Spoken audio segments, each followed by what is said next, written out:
I make name tags. We've amassed $70 million in revenue in making name tags and badges and promotional products. All right, seems easy enough. What questions do you have so far?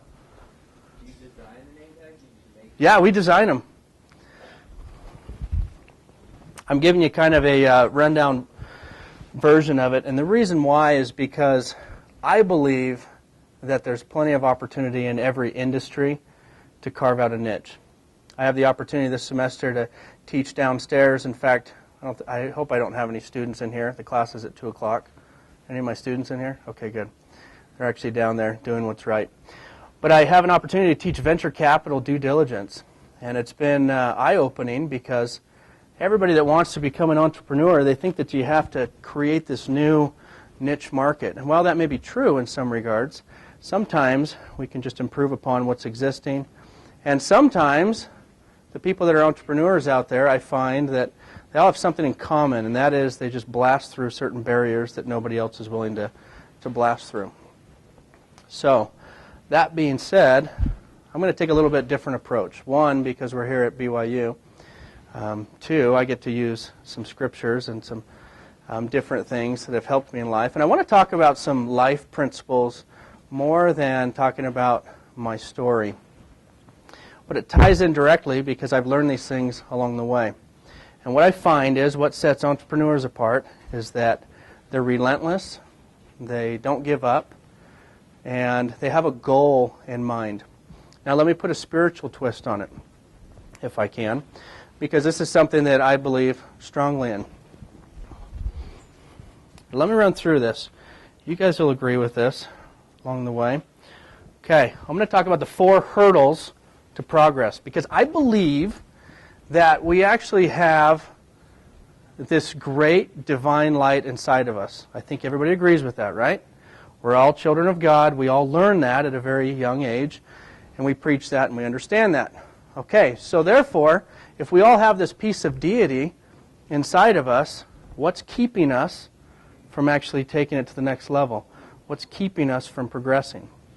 So I'm going to take a different approach in the regard that rather than teach you what things to do in life, I want to take the approach, get rid of these 4 things. If you get rid of these 4 things, these 4 hurdles, something happens inside. There's just this natural progression. You have this drive and desire that if you can get rid of these things, then you can move forward. So I call these hurdles, obstacles, excuses, deterrents, lame sauces. I don't know. That's just one of my words that it's a nice way to tell people that's really just an excuse. Proverbs. It's been around for a few thousand years. Okay, time tested. The slothful man saith, there is a lion in the way, there is a lion in the streets. Why would it say that? Why would the slothful man say that? Well, you walk outside your house, you see a little kitty cat crossing the street, and what do you say? There's a lion in the way. There's a lion in the streets. Right? We have a tendency to make problems much larger than they really are. We also know that where there is no vision, people perish. So let me approach that a little bit. Here's what typically happens. We go through this cycle. We have a goal. We have what we consider a vision. We have a prompting. We have the potential. And usually it comes in the form like this. And our prophet's a great example of this. That this prompting comes, or this impression comes to your mind that says, you know, I really should. And then the prompting follows, right? Everybody's had that experience. You're sitting there pondering, you're sitting there thinking, you're maybe doing your scripture study, sitting there in church, sitting in this class, whatever it is. And the Spirit impresses upon your mind that says, you know, I really should do X, Y, or Z. So we look at it and say, great. Sounds like a great prompting. And so now I'm going to put that as my potential or my goal. That becomes my goal. That's how I take it to the next level. But then something happens where we have a choice. We can either move forward and be quick to obey and quick to observe and move forward 100 miles an hour and do it. Or we have a tendency to put it through this natural filter, right? And this filter usually ends up in 4 different categories. So we look at the problem and we think to ourselves, boy, this is really far. This is something that's really difficult to do. And we immediately begin to doubt. Okay? I appreciated Jeremy's prayer. I actually used him as the example for the stick figure right here. He did a great job being my model. Jeremy and I are in the same ward. So here you are at the bottom of your quest, and something happens along the way.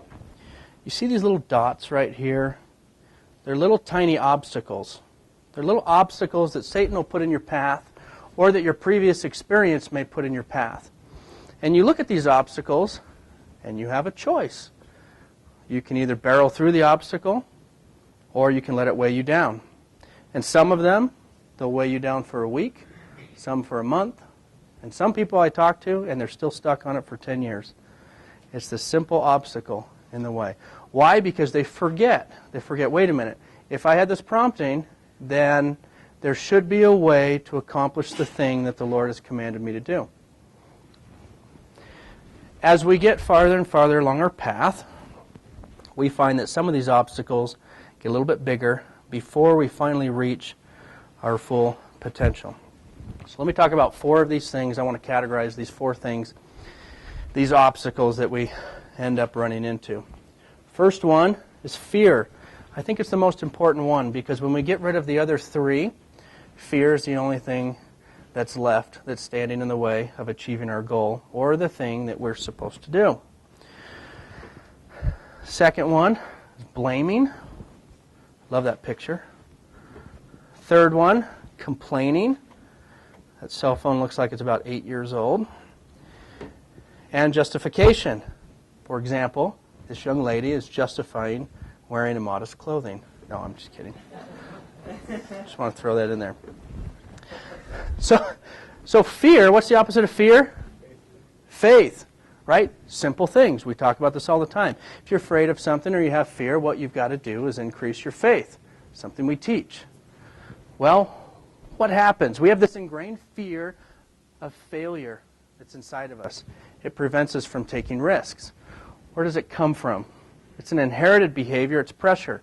A lot of it actually comes from World War II, World War I. What happened? What did we say to the troops? Get in there. You've got to succeed. You can't fail. What does Grandpa always teach? You can't fail. What did Mom and Dad grow up teaching? You can't fail.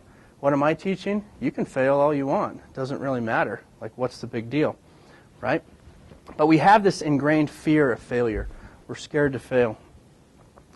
But we also know that risk is necessary for any type of progression or growth. And it requires trust in a correct principle or path from an authoritative source, right? That's why, if you believe the Scriptures to be true, you may exercise faith, you may follow a certain principle, you may test it, and then you have an experience that says, great, this works out, I've exercised my faith, I've actually gotten the reward back from it. Couple experiences from the Scripture. 1, for God hath not given us the spirit of fear, but of power and of love and of a sound mind. Simple enough, 2 Timothy 1:7. Doctrine and Covenants. This is what happened when Joseph Smith lost the 116 pages, right? He had a goal in mind, but then he decided to vary from it. Why? What happened? Come on, you guys got to know that. Give me something. He kept questioning, who was bugging him? Martin Harris, he was bugging him, right? Is that the Lord bugging him? No, it's a man bugging him. Pretty simple, right? So he gives him this counsel, and he says, behold, you have been entrusted with these things, but how strict were your commandments? In other words, you were given a prompting, you were given an assignment, you knew what was in your mind, what you were supposed to do, and your commandments were pretty strict along the way.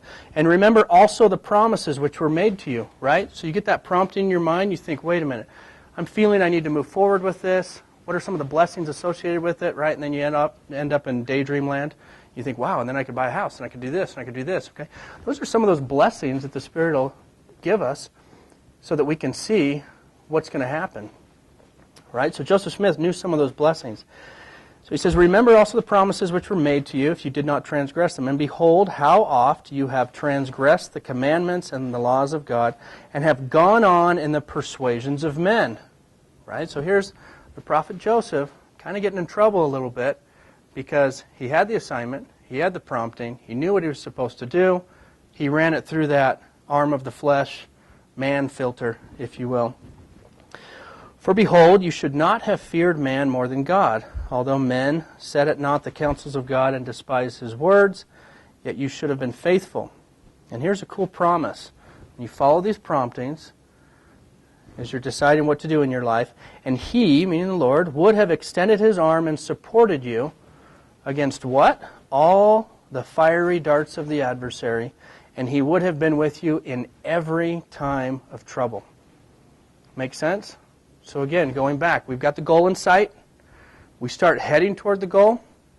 Satan gets in the way. There's a little discouragement. We start running it through our man filter. I call it that. That's where we decide, hey, this is what I want to do with life. This is what I want to figure out with life. But then we start asking friends and neighbors. Start counseling with all these different people. Start reading all these self-help books. Start looking at everybody else's experience. And we forget that somewhere in there, the Lord's telling us exactly what we need to do, what works for our life. Okay, the fear of man bringeth a snare. It's pretty straightforward. But whoso putteth his trust in the Lord shall be safe. Make sense? So oftentimes, we have a tendency to confuse things. So along the way, a couple things happened. One, I was kind of being prayerful. I knew I had to go to law school. I had 3 weeks to go. And my wife and I were supposed to pack everything up. We started packing our apartment. And something just didn't sit right with me. Something just didn't feel right. And I sat there, I ran it through my man filter, if you will. I didn't know what it was at the time. I started asking everyone, and they said, what are you, nuts? And my family got together and had an intervention, right? I've never actually seen one in real life, but this was real. I always thought people were funny about it. My grandmother called, my aunt called, my parents called, everybody called and said, what are you doing? And I said, I don't know. I just feel like I should give this a shot. Like something inside of me is just telling me I've got to do this, right? And I was still young and understanding those promptings that were coming. But so I decided, you know what, I'm going to put off law school for 1 year. Seems simple enough, right? That was 11 years ago.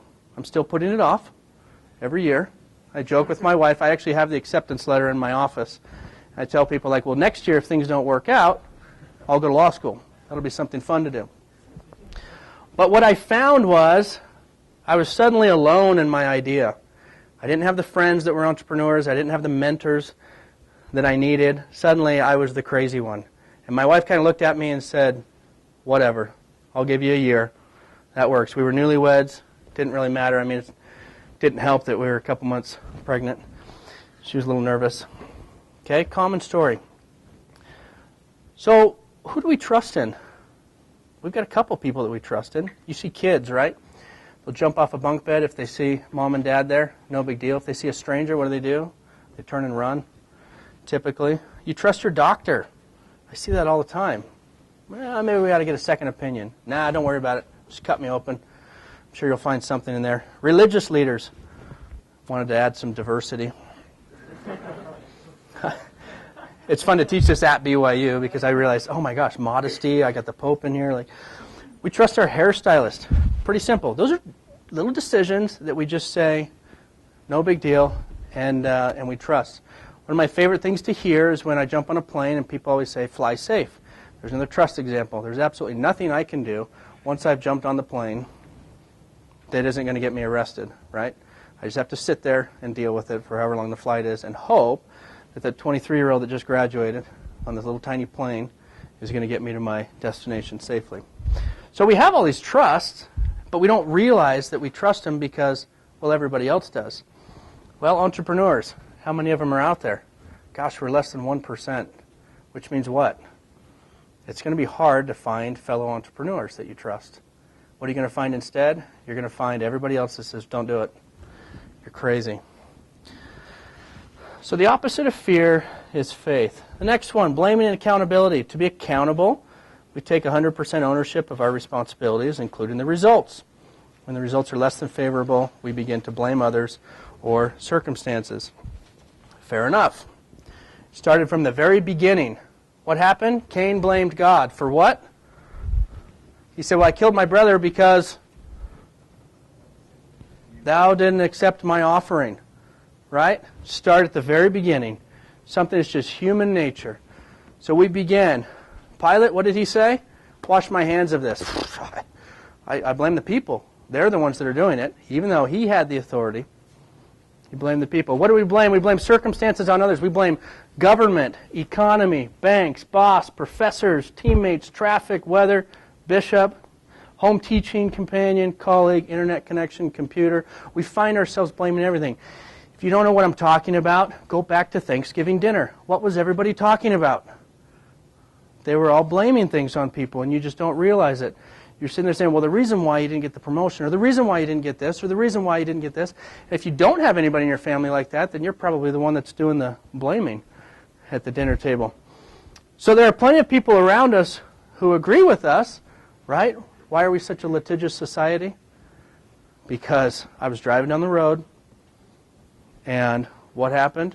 I knew I had bald tires, and I slid off the road, and who did I blame?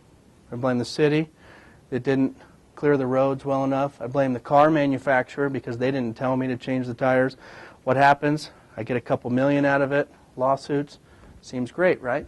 We're such a litigious society because we're scared. We're scared, and so we end up feeling so much better when we blame somebody else. Simple history. We find so much blaming in society that I hear this a lot at work. I'll say, hey, client called me personally. We messed up a $10,000 order. It's kind of a big deal. And they say, well, Bryan, here's what happened. First, it got put in the computer wrong. Then it got sent out to the warehouse wrong. Then it got put into production wrong. And then it got printed wrong. Then it got cut wrong and trimmed wrong, and then it got shipped wrong. So that's what happened. Who took the accountability on that one? Nobody. Not one person. Right? And so in our organization, we're sort of against the passive voice. Right? Because passive voice is sort of neutral. Right? We have this fear of disclosure. And so we teach, I want to know who did this wrong. Because if I don't know who did this wrong, then I don't know when they did something right. Right? But we always know who did something right, correct? Why is it that sports figures can't blame anyone? Well, because you have 20 million people viewing, and they know exactly what happened because they saw instant replay. Fair enough? But in our own lives, we have a tendency to sort of hide behind that.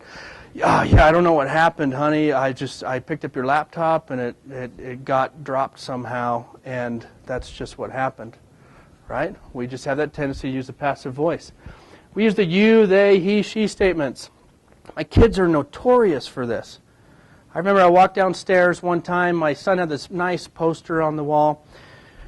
It was ripped off the wall. One corner of it was still there. My three kids were, they were probably 7, 5, and 4, the oldest 3. And I said, hey, who ripped the poster? Right? Like a typical dad would, I guess. And they all looked at each other, and they started doing this game, right? Well, Lauren did this, and Katie did this, and this is because of this. I started playing this game. And I said, well, that's really too bad, because I'd really like to know who did it, because I'd like to congratulate them and give them a bowl of ice cream. And my second child, my daughter Lauren, said, wait a minute, I get a bowl of ice cream for tearing down the poster? I said, yeah, that's what I'm offering. And she says, great, I did it. And my son, who I knew had done it, he's looking at it, he's like, Dad, she's lying. Like, this isn't fair. But all of a sudden, there was this idea of, gee, I can get the truth out because the reward is what? It's something that we perceive to be good. When we perceive that the reward is bad, we start blaming. So how do we get around it? Start using active voice in your life. You'll hear what happens. Everybody's had a roommate, right? Hey, I don't know what your plate got messed up. I'm sorry. Like I don't know what happened, but it got something. Okay? We have a tendency to do that. And we walk in and like, what are you talking about? I know exactly who did it. I can even tell what happened to it. Like, I don't know. It got dropped or it got messed up somehow. Okay? In our life, we're afraid of full disclosure. That's why athletes learn the hard way. They see everything, right? All the fans view everything. Once it's recorded, you can go right back to it. We need transparency in our lives. We need more I statements Yep, I failed. It's pretty simple, right? When we do that, we have a better influence on everybody else. Easy enough. Let me run through these. Here we go. You know these terms: persuasion, gentleness, long-suffering. Those are hard to do. It's easier to blame somebody than to persuade them to do something. It's easier to get frustrated and justify your cause than it is to have gentleness. It's very easy to not have any long-suffering. Complaining, problem solving. What do we know? Complaining gets you absolutely nowhere. You can either be a consumer in life or you can be a producer. Seems pretty simple. Do we understand the difference between the two? Who are consumers? Those that consume something. What are they? Takers. They take, right? They consume, right? The IRS, the federal government, right? They may be necessary, but they're takers, right? Who are the producers? They're entrepreneurs, they're people that give, they're people that are adding to something, right? Everybody knows this, okay? Think about your own family again. Who are the consumers and who are the producers in the family? You have those that take and take and take and take, and you have those that are constantly giving back. A complainer only detracts from a group and halts momentum, while a problem solver pushes things forward or pushes things in a forward motion. Again, pretty simple, right? And thus my brethren did complain against me. This is Nephi talking, right? And they were desirous that they might not labor, for they did not believe that I could build a ship. Neither would they believe that I was instructed of the Lord. I had a really similar experience, right? Hey, Mom, Dad, I have this great idea. I'm going to be a name tag maker, not an attorney. Okay? What did my parents say? They said, well, we're not going to help you. They didn't want to labor. They didn't want to really pitch in. They loved me to death. Right? And I know this is being recorded, and I'll probably send them a copy of it too. But they did not believe that I could be a name tag maker, or that I could be a lanyard maker, or that I could make badge holders, right? They thought, what are you doing? I'm like, I don't know. I'm just believing that I was instructed of the Lord for my own personal life. Here we go. Then you have your own spouse sometimes. For she had supposed, this is Lehi's wife, that we had perished in the wilderness, and she also had complained against my father, telling him that he was a visionary man. You're darn right he was a visionary man. It's exactly right. He picked up the vision, he understood the prompting, and he's like, you know what? We're going to move forward and go with it. And she says to him, behold, thou hast led us forth from the land of our inheritance, and my sons are no more, and we perish in the wilderness. And after this manner of language had my mother complained against my father. It's not an easy path. Right? That's why we talk about stand for truth and righteousness. You may stand alone. You may be by yourself. Leadership is lonely. You hear all these things. You know these things. Right? Well, what is it? Well, it's following these promptings, these impressions that you might have. Stop complaining. Okay, complaining versus expression. It's really simple. Expression is necessary for progress, but it has to be coupled with suggestion for action. It's not a big deal to walk in and say, hey, guess what? The cover to the microphone is sitting here on the floor.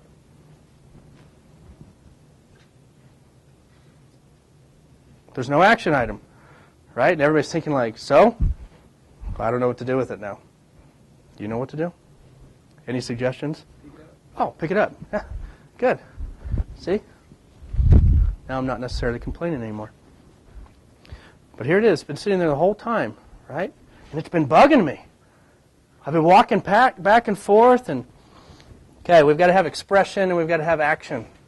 Okay? It's okay to complain.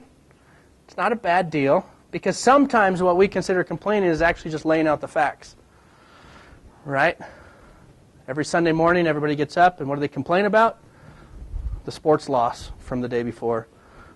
Right? Those that lost, they complain about it. Well, what's the action item? Nothing. Okay, so we're kind of taught in our society that it's okay to complain a little bit. But if we complain too much, and we don't have any action behind it, it can absorb us. It can take us down. Okay, there's that pattern found in 2 Nephi 4, right? The Psalm of Nephi.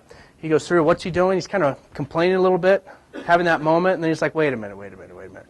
Awake my soul, no longer droop in sin. I can get out of this. I've got a plan of action. In fact, what I can do is, hey, let's move forward and we'll finish the temple and we'll do all these other things in the subsequent chapter. So he moves forward with some sort of action. My son wanted me to add the Rubik's Cube on there, and there's that one. So I told him I would do that. He's 10. Okay, justification. It's the fourth one. So we've got fear, blaming, complaining, and justification. Justification is based on the belief that I know best. Criminals justify that their needs, wants, ideas, time are more important than the law, right? We talked about being above the law in our venture capital class. And it was great because one of my students said, why don't we watch Sergio Flores, who's this sax man? Have you guys seen it? No takers? Some of you? Come on, give me something. Okay. You've seen this guy, right? Playing, what is it, Careless Whisper? Over and over and over again. And there's a part in there that says, well, he's above the law. And the law says, no, nobody was above the law. But we have this tendency to think that we're above the law. And the sad thing is, sometimes we think we're above God's laws. Where we say, well, I understand that he put this prompting in my mind, and I understand that I'm supposed to be obedient to it. But what? I'm scared, it's hard, it's difficult, it's this person's fault. See how these all tie in together?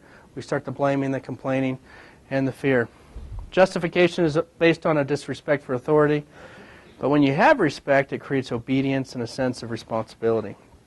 Obedience to self, others, and God.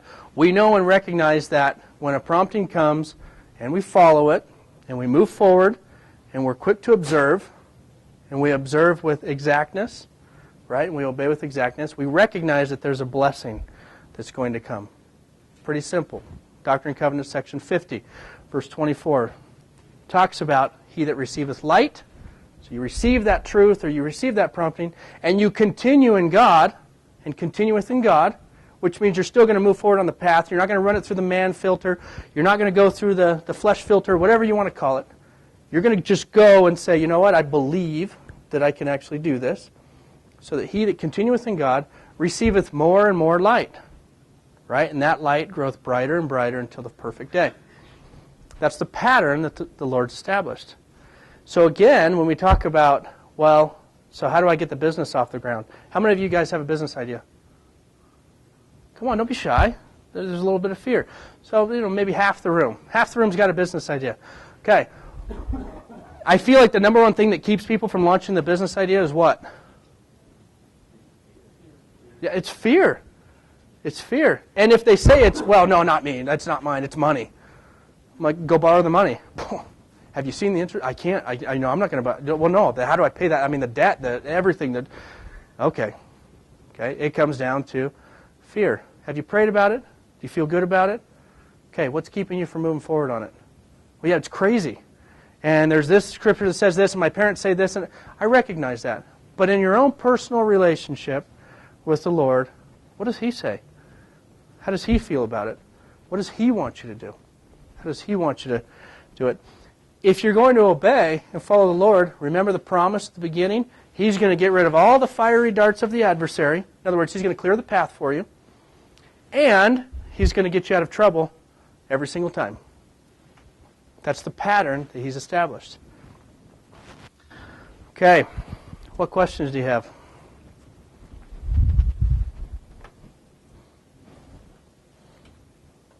Oh, you guys are easy. Yes, sir.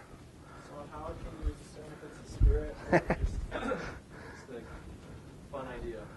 It's interesting you say that because Elder Nelson came and talked to us and did a training for the bishops. And one of the things that he talked about is he said, if it's good, like this is a common question that people have. How do I know if it's the Spirit or how do I know if it's just my mind? Elder Bednar even addressed this in his story of the marks. Remember when he gave President Packer 20 marks? You guys have to look at that story. Elder Bednar just thought it would be a good idea to give, when he was a missionary, full-time missionary, he thought it would be a good idea to give the visiting authority 20 marks. He said he didn't really feel inspired to do it. He just thought, oh, you know what would be a good idea? Let me give you 20 marks. So he hands the general authority at the time, President Packer, 20 marks, right? And he later used it to get them across the border and helped out in a number of things. But Elder Nelson said if it's good, that which is good comes from God. And so you move forward with it. And you begin to act and you move forward until you have such prompting that may say, you know what, let me just head to the right a little bit and let me head to the left.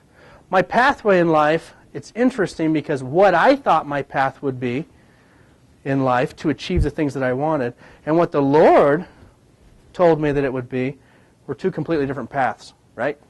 I'd be just finishing my law school debt, I suppose, about now. I'd be maybe 6 years into a law firm. I'd be a junior partner, maybe a senior partner. I don't even know what that means. I just see that they are partners. And it's just a cool title, I guess, to make people feel good. But I'd be a partner at a law firm, and I'd bill 63 hours a week, and I'd go to lunch with fancy people, and I'd wear a suit every day. Sounds like a great life, right? I got a couple buddies that are attorneys, and they love it. And there's a part of me that says, ooh, that's what I thought I wanted to do. But it's not what the Lord had intended. It's not what the Lord wanted me to do specifically. Just like each one of you in here, you're moving forward on a particular path, and you have those questions.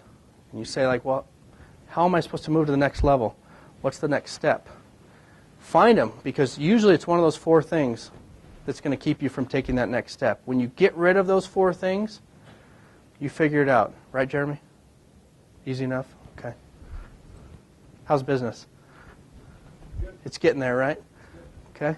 Yeah, 2 months ago, where were you at with it? Nothing, right?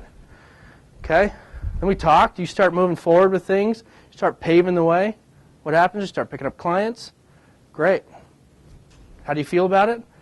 Good, but there's still a little fear. Yeah, there's still a little fear. There's always fear, right? I even look at my own business. We have 4 factories in China. We have 850 employees in China right now. What a mess. And I say that in regard to, like, who wants to manage 850 Chinese employees? That's tough. And then I think about the 700,000 employees that are making all the Apple products, and I can't even wrap my head around that. At the 85 facilities that make all the iPads and iPods and all the Apple stuff. 700,000 people, 30,000 engineers that are working on Apple stuff. And I look at my tiny little problem, my 850 people over there, and I think, boy, this is easy stuff. Okay. Fire away. What else you got?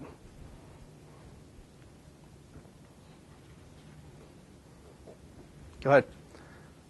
What if you don't have an idea? How do you find it? Well, what's the purpose of the idea? Maybe the Lord doesn't intend for you to have an idea. And I mean that in the sense that everybody says, well, Bryan, does that mean that God wants us all to be entrepreneurs? Not necessarily, but what does He want? He wants us all to be leaders, right? That's part of becoming a God, is developing leadership skills. And that can be done in various capacities. But again, I think that's a personal experience where you go through it and say, let me pray about it if I don't have an idea. But do you want to be an entrepreneur? Sure. Is that your desire? Great. Once you start networking and getting out there, you just find something. Usually the ideas come like this, right? When they usually drop a word that may not be appropriate because something happened. Like they dropped something, hit something, banged something, whatever, and the entrepreneurs and us step back and say, I think we ought to get a fix for that, right? Seems easy enough. One of my ideas came on a cruise ship. We're sitting there. I was laughing every day. I was making fun of the announcements every day where the cruise director would say something to the effect of, well, we lost 2 more people today on the tours because we tried to find them. They didn't get back to the boat on time, so they'll have to meet us at the next port, right? And that's something that they always tell you. Right? You got to get off the next port. If you don't get back on the ship on time, you have to meet at the next port. So the idea came, wait a minute, we do lanyards. GPS is kind of cool. So let's develop an idea to put these lanyards on all these 73-year-old people that are hopping around.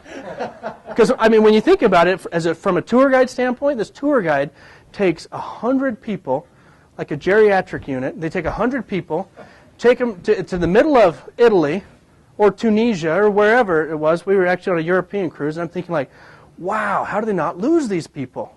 because I would lose all these older people, right? So I thought, just put a lanyard on, put a little unit in there, and the tour guide says it's time to go.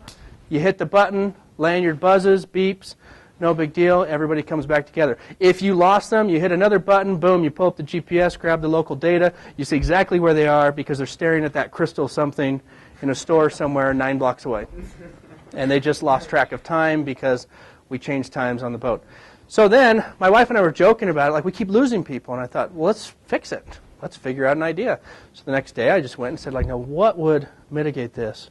Like, how can we mitigate the risk? And then my wife says something like, you know what would be cool is I need to have your little tour guide thing for the kids because I can't find the kids right now. And I'm like, great. Throw some lanyards on some elementary school field trip kids. Let them run around the Bean Museum, hit a button. Okay, kids, when it buzzes, everybody comes back to the dinosaur, right? So we're in the process of that. That's not something 3 months ago or 6 months ago I had no clue about. I didn't even know it was an idea. I didn't even think about it. I just thought, whatever. And what are we going to do? We're going to fill a $5 or $6 million niche. Seems simple enough, but there's so much out there that can be done. There's so much out there that can be done with improvement. So if you don't have an idea, just look around. Right? Like comedians get all their material from everyday life, entrepreneurs get their answers, and they try and solve everyday life's problems, right? Anybody that's uncomfortable in these chairs, you might be thinking like, these really aren't that comfortable. Like, how do you sit in a chair like this? Well, that's how new chairs are born. Because there may be people like this or that or the other. Make sense? Or talk to me, I got hundreds of ideas. I had one back here.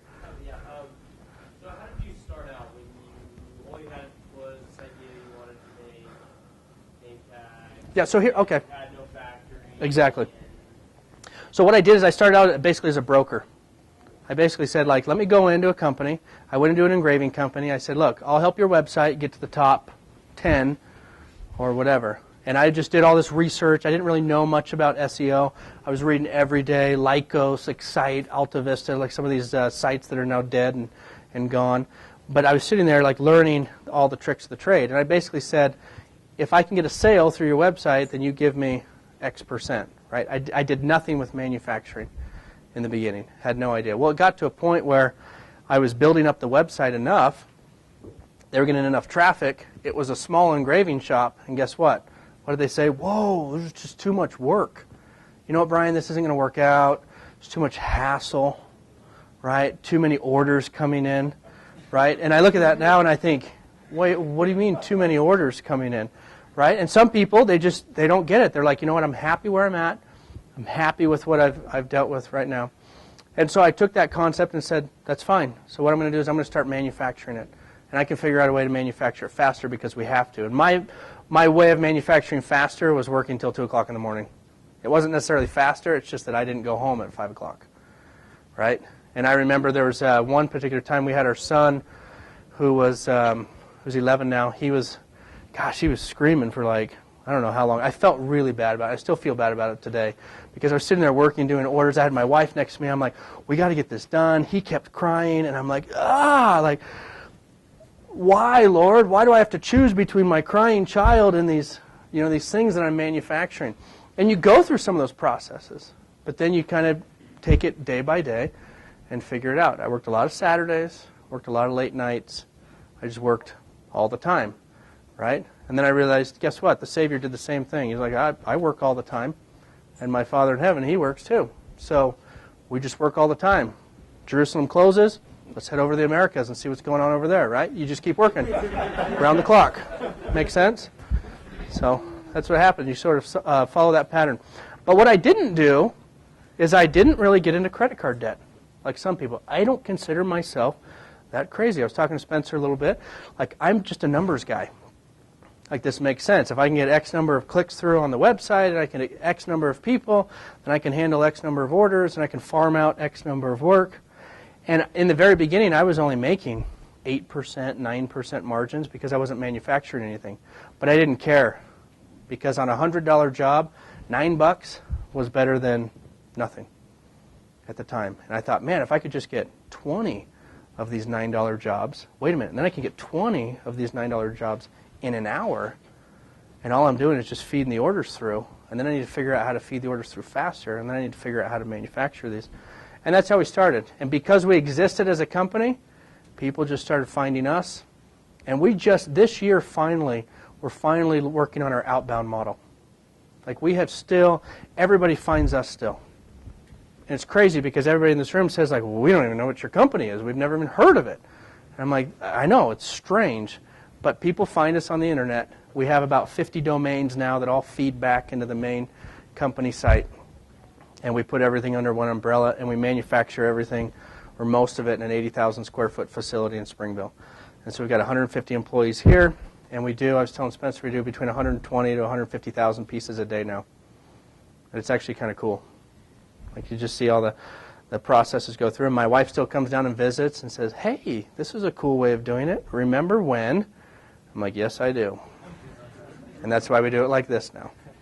So when I started, it's a typical story, but I consider myself a little different than other entrepreneurs because I still had a lot of fear in the process. Like Jeremy's saying, like, hey, I'm getting rolling, but I don't know what that fear, that's something I constantly struggle with.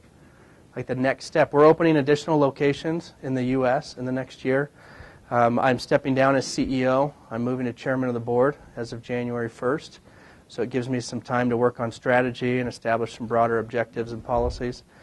But in the beginning, like I was just a regular numbers guy. If the numbers work, let's do it. If they don't, then they don't. Make sense on certain ideas. What else? There's another one over here. I was going to ask, how do you spot a good idea from a bad one? Well, that's what's interesting. So as I was prayerful about things, you get into section 61, and the Lord starts using this phrase, it mattereth not unto me. That was one as I was trying to answer that question. I was praying about, well, is this a good direction to take the company? And I feel like my response was, it mattereth not unto me. And then section 62 said the same thing. I don't care if they return 2 by 2 or all together, it mattereth not unto me. And then section 63 to 64 say the same thing. Let there be a craft bought or built. It mattereth not unto me. Right? So all of a sudden I realized the Lord didn't care what kind of cereal I ate in the morning as long as I followed certain correct principles. I've had some bad ideas along the way. I've had some things in the process that made sense numbers-wise, and I thought, well, maybe this will work. There's got to be a reason for it. But in the end, I think it's trial and error. You guys are learning the entrepreneurship skills that I didn't have access to 10 years ago, which is run it through the financial modeling, take a look at it. You can even use anybody else's money, which is kind of cool now, all the venture capital money that's out there. But I don't know if there's a simple formula for that. It's just a matter of doing your due diligence and digging in and deciding if it's a good idea. Okay, I think we got one more question. How much of your company do you still own, or did you sell it off? I own 100%, the entire thing.